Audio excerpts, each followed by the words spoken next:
broadcasting from the world famous LWDL studio. This is Life with Dan and Lewis. I'm Dan. And I'm Lewis. And we're here to talk about life and all the wonderful, magical, horrible, awful, fantastic stuff inside that four-letter word. Life. Before we get too far in, if you hear anything you like today, feel free to go over to buymeacoffee.com/LWDL. Your support is greatly appreciated for this little adventure we are on. Hey, it's good to see you. It's good to see you also. How was your week? My week was pretty good. Pretty good. It was a busy week, I shall say, none the least, but it was definitely a really good week. Being on Zoom Monday, in person Tuesday, starting trial on Wednesday, being back on in person on Thursday and Zoom today. I would say it was definitely a busy week, but you know what? It gave me a good busy morning. And then my evenings, well, not my evenings, but my afternoons were spot on as far as just enough work to keep me steady going and no fatigue. And I can honestly say that this was one of the greatest weeks I have ever had.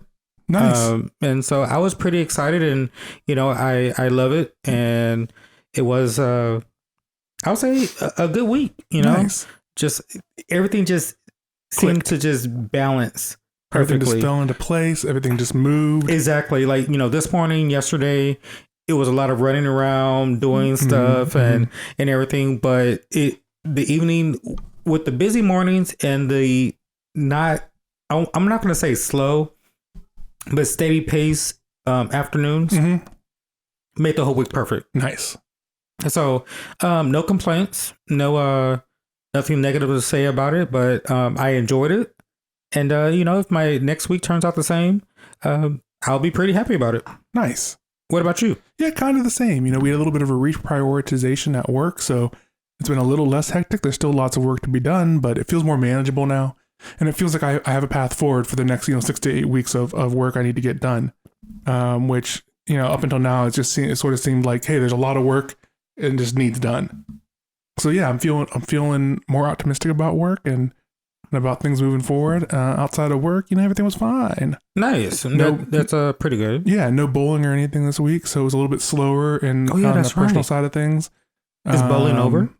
Yeah, bowling's over. Yeah. Oh. Yeah. It starts back up at the end of April. Okay. So that'll be fun again. But yeah, it was good. I got a little bit of golf in a couple nights this week. Nice. That was fun. Yeah, it was a good week overall.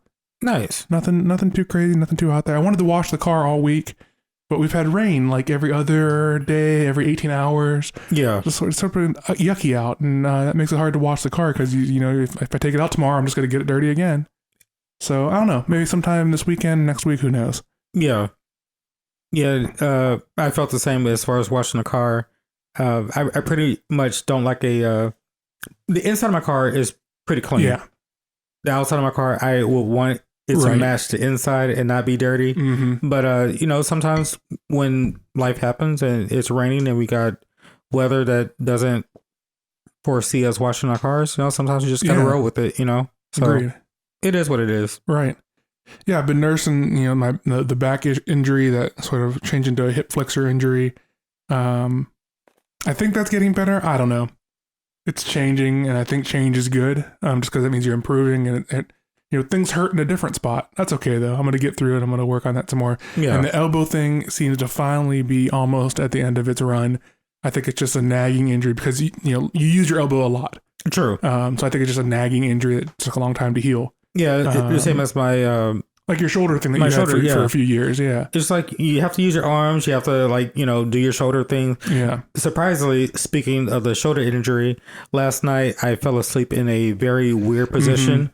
Alicia and I were cuddling, and I fell asleep in a weird position, and I remember waking up, which when I woke up, it felt like it's been like 2 or 3 hours, but when I look at the time, it was probably like maybe 45 minutes.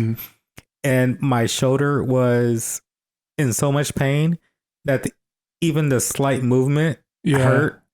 And I think it's just because I just fell asleep in that position. Yeah. And so I have to work with my shoulder and like move it. Yep. I remember getting up and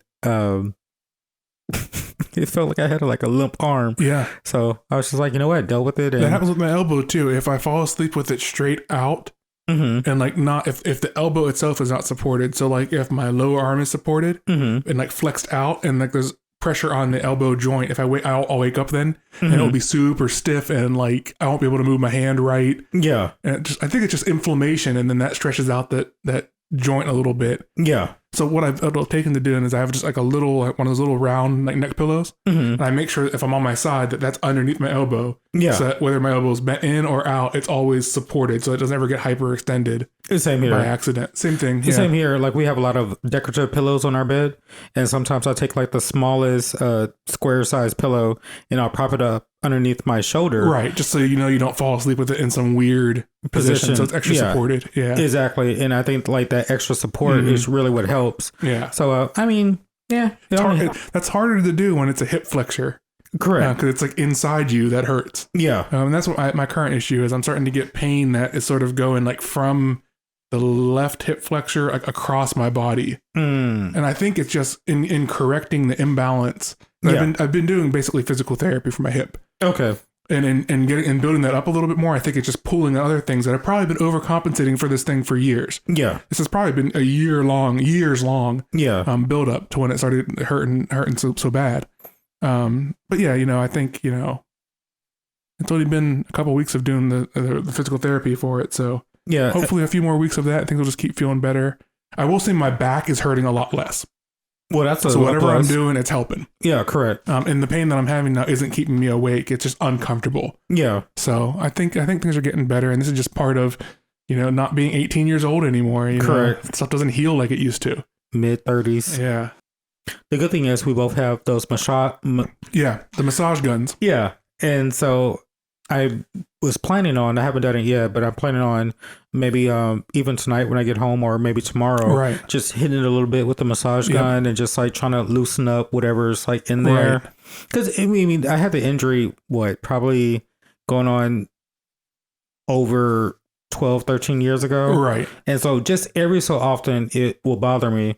And I'm probably going to get in there tomorrow and just hit it with the massage gun and try to loosen up anything and just go from there. But, that's helped a lot with my elbow because I get a lot of like bicep tendon pain when the elbow acts up. And then I get a lot of like forearm, the extensor pain. It sort of seems to go up and then down. Sort of I chase the pain around my arm, but the massage gun really does help break that up. And I actually use the massage gun some on my hip flexor too. It's kind of awkward to get at because it's like your guts are right there where you need to be using the massage gun on. But it does help with loosening that up and just increasing blood flow to the area, I think helps just to, help it heal. And I've also been I haven't been able to do this so much for the hip flexor, but for the elbow, contrast therapy. Okay. So you do heat on it and then you do ice on it. Then you do heat on it, then you do ice on it. And sort of the theory there is that you get more vascular pumping. Okay. So you're improving blood flow to the area and helping it heal better. One thing I did try with my shoulder when I took a shower, I turned the temperature all the way up to the hottest, and I just let my shoulder sit underneath the shower head and let all that hot water just hit on it. And it did actually do a lot and made it feel a hell of a lot better. Right. Well, it's just come with age. Sometimes the inclination is not to use heat because you don't want to increase inflammation. Yeah. But using the heat loosens things up so then you can move better. True. So it's sort of a balancing act in all of this.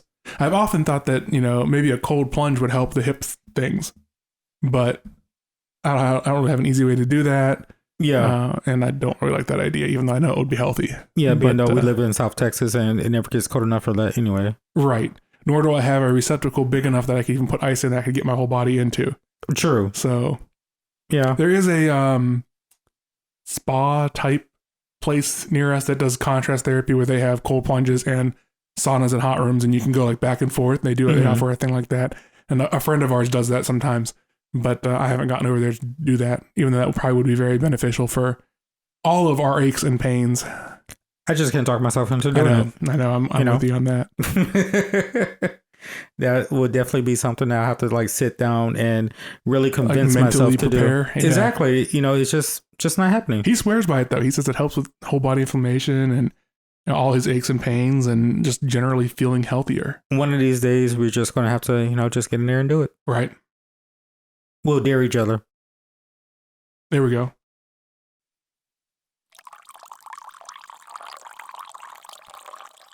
Hey, what's in your cup? Today I am drinking some Topo Chico sparkling water.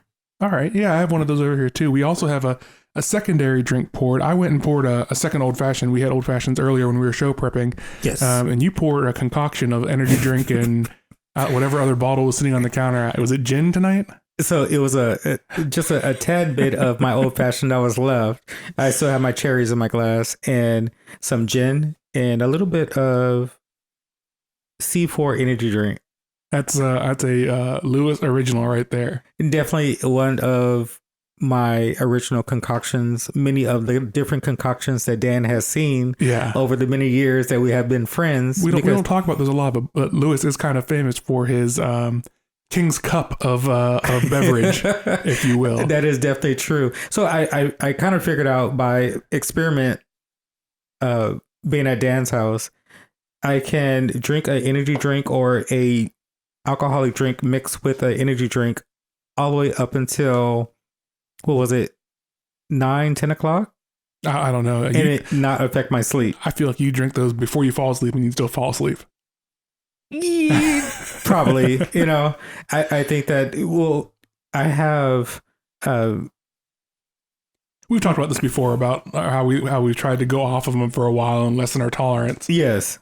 And I feel that I haven't had an energy drink like this since last weekend when we went to the Brahmas football game. Mm-hmm. So I don't drink them throughout the week. I just do my coffee in the morning when I'm getting dressed and getting ready. Right. And then once I get to work, it's pretty much just water. Sure. I have been trying to be more focused on just drinking water. And so when I do have an energy drink now, I do feel decided, because when I got over to your house earlier tonight, I did feel a little fatigue, was a little yawning, but as I've been drinking it, it has been giving me that boost. Right. So I think sticking to once a week, or for instance, a couple weekends ago, my son and I came up to Dan's house and we helped him do some landscaping to his front yard, and we had energy drinks, and it was just enough, because I haven't had it in a while, to give me that energy to last the second half of the project. Right. Yeah, we talked about, the weather hasn't been great this week, but in general, this time of year is pretty nice down here. Correct. And so since it got nice, it's probably the third week of it being like really nice consistently. True. As far as temperature, there's been some rain and whatnot, but since it's got nice, I've been enjoying the after work drink out on the patio with a cigar. Okay. And I did that for a few weeks. I did that almost every night. Mm-hmm. And I was drinking a lot of energy drinks and everything. And the Brahmas game last weekend was sort of the end of that. And then this week I had to go clean for a couple of days. Yeah. No cigars, no energy drink. I didn't do coffee for a day. So Monday I just went clean. Yeah. When I got back into coffee Tuesday, haven't had a cigar until today. So it happens. The weather got nice. I got too far into it, and I was feeling overstimulated. Yeah. Just it was between the nicotine and the caffeine and the B vitamins and there's too much going on. I needed to dry out for a little bit. Right. There you go. But by today I was feeling like back in control, and I could go for a couple drinks and a cigar. Yeah. And just not let it get into an everyday thing again. That's fun for a little while, but then it starts to wear you out a little bit. Yeah, I have noticed that I have my coffee in the morning while getting dressed and ready for work and whatnot. And then I find myself like later on throughout the day, around about 3-4 o'clock, I feel a little drained. And then, the afternoon slump. Exactly. And then while I'm working, right. Like if you can work through it, you're good. Right. And most of the time it happens to where I'm listening to a lot of voicemails that I have gotten throughout the day. Yeah. And then, and then I just feel myself like, okay, if I close my eyes, I can get like a good little bit of rest, but, I kind of like not drinking those strong energy drinks throughout the week and just save them for the weekend, either a Friday night or a Saturday if, I have to do something major to do or whatnot. Sure. So, I think a little purge from, caffeine energy drinks will definitely do the body good, or at least stick to one or a couple of days towards the end of the week and just build your tolerance throughout the week. Right. Of just running on your own energy, because I think for the most part, it probably would increase your tiredness when it comes to bedtime. Yeah. And then you'll be able to get a good night's rest. Yeah. I do notice when I go off them for like the week, I didn't have energy drink today even. I sleep better. About 2 days after having my last one, my sleep cycle starts to get more normal. Okay. Whereas if I'm drinking them every day, it's like I have to. to maintain the energy throughout the day and being able to sleep at night. But yeah, everything in moderation. And it's all right for to blow out the ass for a couple of weeks there. There you go. Smoke a bunch of cigars, drink a bunch of energy drinks. Hey, you only live once. Why not? And then you just dry out for a couple of days, start feeling good again, and then take it in moderation from there. Yeah, it's all about just like you said, take it in moderation and seeing what works, and then for a couple of days, just like take it easy, maybe for a week or week to 2 weeks or whatever the case may be for yourself, and just go from there. I will say, in the past when we talked about this, is we've gone on months long sprints where we're smoking a lot of cigars, drinking a little more heavily, and doing a lot more energy drinks. And then, I think the last time we had to do a dry out thing, it was a few weeks of drying out that we went through.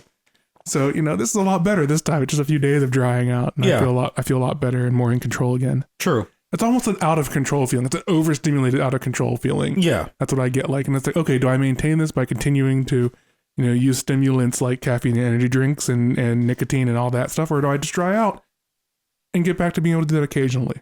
Yeah, I choose to... Right. When you get to the point where you feel like, okay, maybe I'll do an energy drink, and then, okay, maybe if I do an energy drink and a half, that's too much. That's too much of that. The coffee and the energy drink, and then it starts building up into more and more and more. Exactly. If it gets to that point, take a break. Constant stimulation. You got to cut that out and get back to the natural again. Definitely. Right.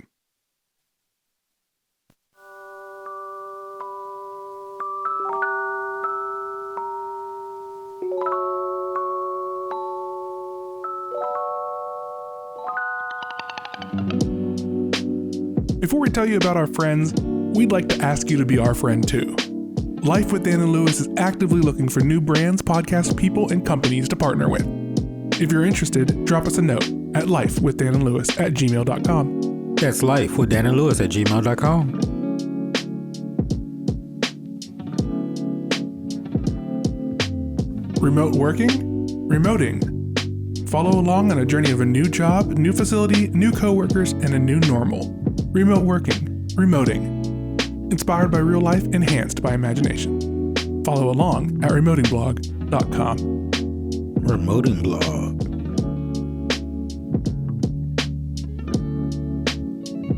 Eating gluten and dairy-free can be challenging. GFDF Eating aims to show all the delicious foods you can make and buy without sacrificing taste, diversity, or quality. Follow them on Facebook and Instagram at GFDF Eating. Yum.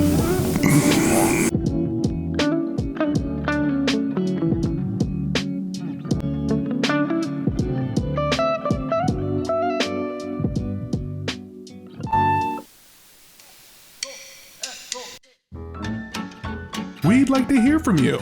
After all, we are doing this for your entertainment. Drop us a note and let us know where you're listening from, or if you have ideas for new segments, things you'd like us to stop doing, do more of, less of, or anything at all, email us at lifewithdanandlewis@gmail.com. Email us at lifewithdanandlewis@gmail.com.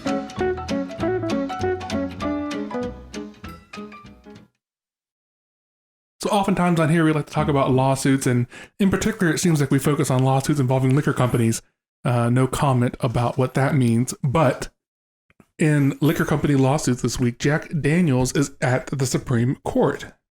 Yes, they surely are. So there's a dispute between Jack Daniels and the makers of a squeaking dog toy that mimics the whiskey's signature bottle, and that's in front of the Supreme Court right now. And the question for the court involves whether the toy maker infringed on Jack Daniels' trademarks. So the question for the court involves whether the toy makers infringed on Jack Daniels' trademarks. And the toy in question is a squeaky toy. It is a square bottle. It has a black label on it. The label says Bad Spaniels on it. It does look a lot like it looks like a parody of a Jack Daniels bottle. I concur. And more of the labeling on the bottle is what was called into question this week. And I would generally say that potty humor is discouraged in the Supreme Court. Yeah. However, this case almost solely relies upon potty humor. So there's some different language on the dogs, and including on the dog toy, including a phrase, instead of old number 7, it says the old number 2. There's also phrases on the bottle where it would say the percentage of alcohol by volume. It says percentage of pee by volume. So there's lots of little potty humor puns going on this bottle.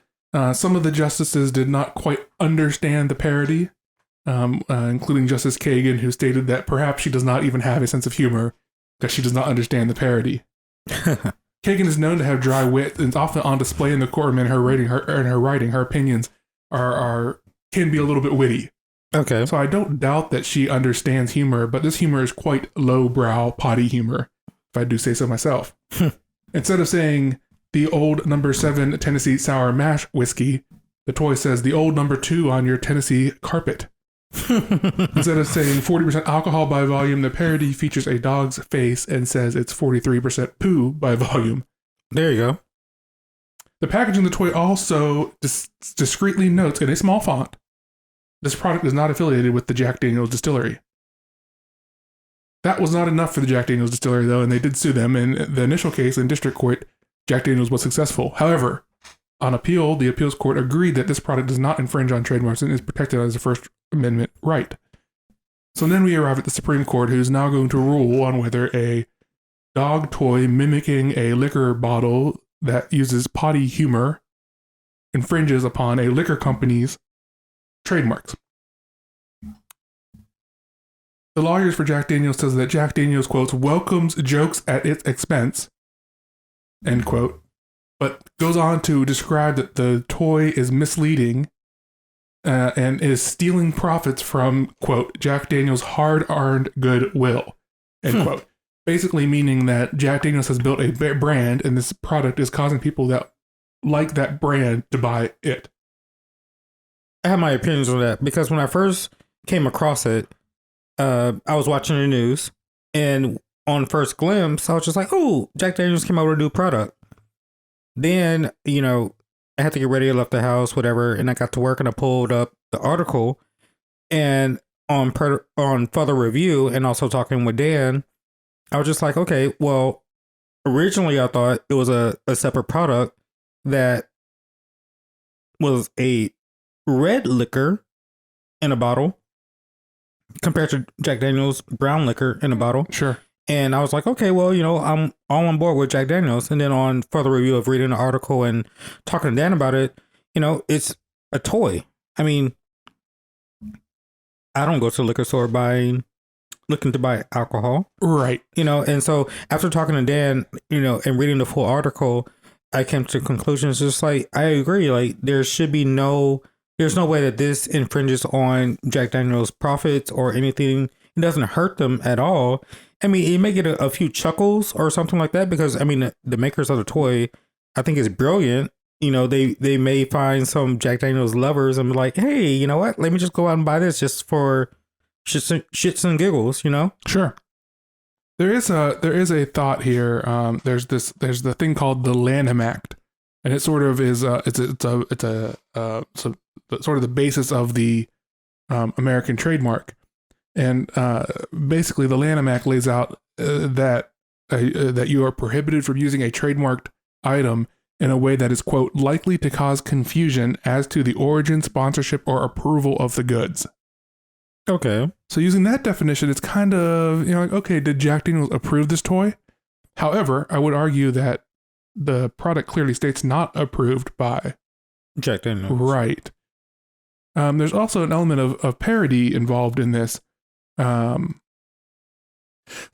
on the other side of this, you have to also think, does a customer that is buying a dog toy, is the buying of the dog toy going to stop the customer from buying Jack Daniel's? Is there harm involved in this situation? I think not. Right. Those two things don't compete in the same market. It's not like your dollar is going to go towards a dog toy or towards a liquor. Yeah. It doesn't, if anything, you might buy the dog toy and it might cause you to go buy Jack Daniel's. Or because you buy Jack Daniel's, you might buy that dog toy, but they're not competing for the same dollar. So I don't see the harm. Yeah. I just don't see it. So it'll be interesting to see what the Supreme Court says about this lawsuit. Of course, we won't hear about that for a few months when they begin publishing briefs, or opinions rather. Yeah. I mean, I can look at it and say, on brief looking at it, just a quick glance at the TV, I thought this was something a part of Jack Daniels, but upon further review, is something different. I mean, am I going to go out and buy this toy? No. Do I think that it's going to affect people going out and buying Jack Daniels? No. But of course, Jack Daniels have a right to feel the way that they feel, and Sure. we'll just have to see how it plays ultimately, out. we'll have to see how it plays out. The AP article that I'll post a link to does specifically say that there are a few other companies that were on Jack's side and that were urging the court. I don't know whether they actually filed briefs with the court or whether it was just talk. Nike, Campbell Soup, and Patagonia, and Levi Strauss, where they did file briefs. They are urging the justices in court filings to side with Jack Daniels. So those are amicus briefs, or friends of the court briefs. And just basically, my opinion is this. I'd like you to consider this.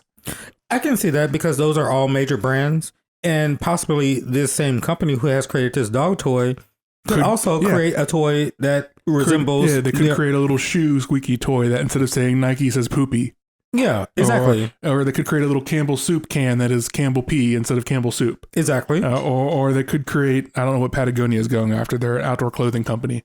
I'm not sure what they could get out of that. Some kind of a branding, a dog jacket that is branded Poopagonia instead of Patagonia. Yeah.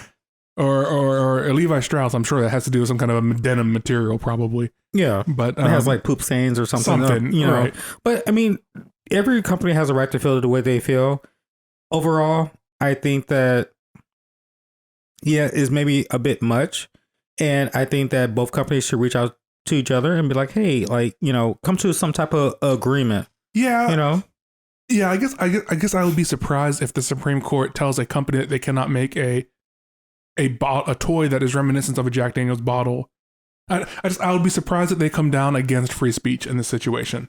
And it seems very restrictive to rule in favor of Jack Daniels in this case. So my thing now is, did Jack Daniels copyright the bottle?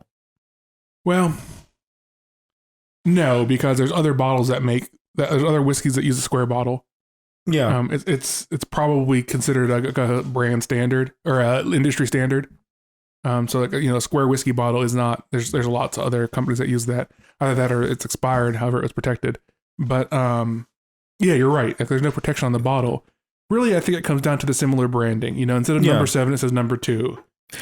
But even the label on these two on the toy versus the bottle, it's not exactly the same. Okay, so ladies and gentlemen, look, Jack Daniels labeling is a hell of a lot more expensive than the one on the dog toy. Correct. Look at it. Jack Daniels looks like high class. The dog toy, no offense, looks like low class. Right. So... Well, Jack Daniels, the bottle has a wraparound label on it with printing on all 4 sides. The neck label wraps the whole way around the neck. Yeah. It looks like a liquor bottle. The dog toy has a sticker on the neck and a sticker on the front of the bottle. That's it. And then the top that they have on it is... the toy is rubber, clearly. So I don't know. I just don't... I will be surprised if the justices rule in favor of Jack on this one. I can kind of see both sides. It's similar and it's close, but hey, overall, we'll just wait to see what the Supreme Court has to say on it. All right, ladies and gentlemen, come into our second article of the night. Let's ask the question. If somebody says, I love you, what is your response? I love you too. One day this week, I couldn't sleep. Well, I woke up in the middle of the night and then I couldn't go back to sleep. So then I was thinking about it because I had watched the movie, The Negotiator. In the movie, one of the police detectives, before he was murdered, assassinated, placed a call to his wife. And towards the end of it, he told his wife, I love you. And she responded, I love you. Maybe think about the 2-part. Most of the time when people tell somebody, I love you, the other person responds, I love you too. Right. The 2-part for me, I thought about was like an obligation. All right. So it's like when somebody says, I love you, you feel obligated to say, I love you too, as in like, maybe I didn't want to say it, but since you said it to me first, and I just say, I love you too. So I was like, okay, well, let me find an article about it and see what other people in the world thinks about. I asked some other people, and they're like, "Well, no, I just think that one person that asked is I just think that it's societal that everybody just says I love you too." Sure. You know, and does it mean that they love the person less or they love the person more? Right. So we asked. Yeah. So we found this article. It's called "Why You Should Never Say I Love You Too." It's written by Tim Mousseau on medium.com, and I'll post this link in the show description. And he has a lot of good points in this article, but I want to read this one paragraph here. Looking at the meaning of "to," its root and principles. "To" means also, furthermore, in addition, more so. "To" is not a separate clause. It's a support for something that's already existing. "To" does not require one to make their own choice or further their life by personal actions, but instead is throwing oneself in support of an existing thought. So when you asked me about this, I thought, my first response was, at the surface level, if everyone means it, who cares how they say it? True. But this article points out that perhaps we're adding that "I love you too" as a response to "I love you," not that you actually love the person. Correct. So it comes down to the intent. Yeah. And initially I was thinking, well, who cares if two people are in a relationship and they say either "I love you" or "I love you too" back and forth? Who cares what they say? They're just expressing their meaning. But then I thought about it a little bit more.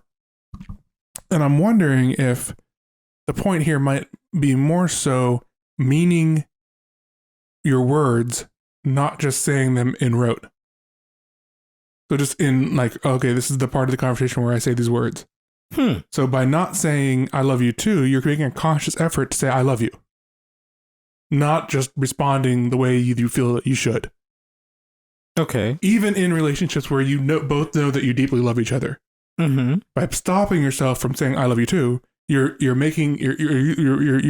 exercising your willpower to actually express your feeling instead of just responding accordingly. Okay. Yeah. I can agree with that, because sometimes I feel, in today's world, that somebody told me "I love you." If I don't love them, I'm not going to respond. Yeah, I guess that brings up a really good question. When you're in a new relationship, someone has to say it first. Exactly. And I've been in relationships in the past where we've had to have a discussion about that, and where one of us or the other is not ready to say that, but the other person is. Correct. So, in that situation, one person may be saying "I love you," and the other person may be saying "okay," or the other person may be saying "I care for you." There may be different levels that can be expressed, and that's okay. But it's important that you don't say the "I love you too" just in a response to the "I love you," but you say "I love you" when you're at that level in that relationship. Correct. And it doesn't have to be both of you at the same time. You can get there at different times. Yeah. And that's okay. But that's part of having very good communication skills in a relationship. Yeah. Especially an early relationship. Yeah. And it's okay if somebody says "I love you" and then you just don't reply or don't say anything. And I believe that this can happen in the early stages of a relationship, or in the part of a relationship to where I would say, like, people who have been together for a while, they both love each other. One person has grown out of love with the other one and waiting to fall back in love with the person. And the other one is still in love with the person. Sure. And so they may say, the person that's still fully in love with them and within the relationship may say "I love you," and the other person may be like, "I love you too." That sort may of like be begrudgingly or out of habit or they may even feel like it's obligation. Sure. To just saying "I love you too," because that's just what they're used to and the norm. And it's more of saying it just to not cause any more friction or whatnot, or disagreement in the relationship. And also in the beginning, it's been told that women fall in love with, their partners more sooner than the other one, and they may say "I love you," and then the other half may don't know what to say, so they'll be like, I love you too. Yeah. You Sort of know? like, I guess I love you too. Yeah. Yeah. And so, I mean, I'm not saying that everybody that says I love you too doesn't mean it just as much as the person that has said it in the beginning, because that just may seem what is right in their head. Yeah. I guess we're more just calling awareness to saying it in rote or saying it in sort of repetition. Yeah. You know, let's be more aware of how we're saying that phrase and let's say it like we mean it. So my thing is, I'll pitch out to couples who have been in relationships for a longer period of time. Let's just say 10 years or more. When you guys say I love you and the other person responds I love you too, the person who says I love you too, because I'm pretty sure it goes both ways. Like, you know, one person could initiate and then the next day the other person could be hanging up the phone and say, you know, I love you. And the other person responds I love you too. Think about that two part. Does it are you saying it just because you feel like it's out of obligation that you have to say it, or do you really love them and just play into the societal thing of just saying the two afterwards? You know, or so try this. When the first person says I love you, second person says I love you also. Yeah. Or second person says I love you furthermore, or, you know, look up the different synonyms. And like, so insert, hey, you know, would I say I love you also? Would I love you more, or would I love you furthermore? Yeah, that doesn't really sound the same. I love you ditto. Right. You know, like, you know, play with so the if you really part mean words. it, then it should sound right just to say I love you. Exactly. I'm going to make a point of trying it. When Alicia tells me I love you, I'm just going to say I love you, because I feel, you know, on the societal part about it, because when, you know, my sisters, when I talk to them on the phone, or my mother says I love you, and occasionally when I talk to my dad on the phone and he says, you know, I don't know, it's different when men, father, son talk on the phone and they say I love you. Men typically not say I love you because it's just implied and it's just there. Yeah, or we have code words of saying it. Yeah. You know, but so when, you know, I talk to my mother, or I talk to my sister, or I talk to Alicia and they say I love you, I'm gonna make a point of just saying I love you and see if it triggers them to say something back. Because it's sometimes it seems like it's an open-ended, you know, piece of the conversation, because I love you, then somebody feels like I have to say I love you also. Right, and that makes me wonder also if there isn't some kind of an implied contract going on here. Exactly. Like if I say I love you and this other person doesn't say I love you too, then we didn't like sign the deal. Exactly. But maybe just the words I love you is enough to sign that mental agreement. Correct. You know, I love you. And just leave it at that. Right. You know, like, interesting. Little social experiment you're planning here. Yeah, I'm going to plan it. I want our listeners to do the same thing, because maybe it is something that if it is societal, it's just by saying, for sure. Yeah. Also, maybe we're just conditioned and trained to just say also afterwards, because the first person has already initiated that part. So let's try and just say it. Like, I love you. I love you. You know, and not have any, you know, comma in word. Right. I'm interested to see if for experiment purposes, let's just say I love you, and the other person says I love you, and not have anything, and not have a comma. You don't need that end word. Yeah, we don't need a comma after that. Right. Let's just say I love you, and then leave it at that. I like that, because it's fun. You know, it's something that's very interesting, and I think that, you know, the more people look at it and say it, it'll be more conscientious to the person who says it. Yeah, it makes a lot of sense. You know, so I challenge our listeners, do it to two people, and if the other person says two after the end of it, then bring them to awareness of why they said two. Open the conversation, and then email us at lifewithdanandlewis@gmail.com and let us know what you get from it. Because I think that this is, you know, something that can really open up other people's mind to see why do they say two after the end, you know, and just go from there. I like it.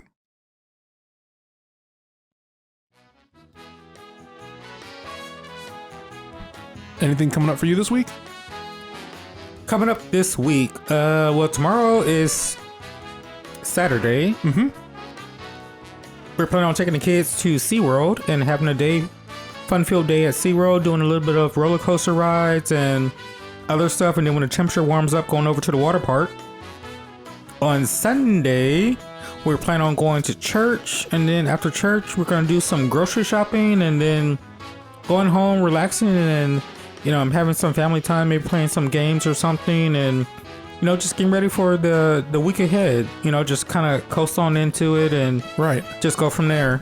Last weekend we looked at the time, it was like, wow, it's 10 o'clock on a Sunday night. I guess we should get the kids in bed and get ready. You know, so. Just taking it easy, relaxing, doing some fun stuff, and just going from there. I'm definitely looking forward to sleeping in tomorrow.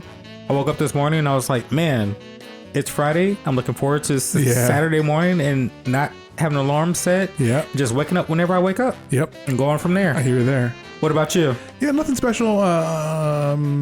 Doing a no-spend weekend, so I'm not going to go shopping and do anything like that. Just going to hang around the house.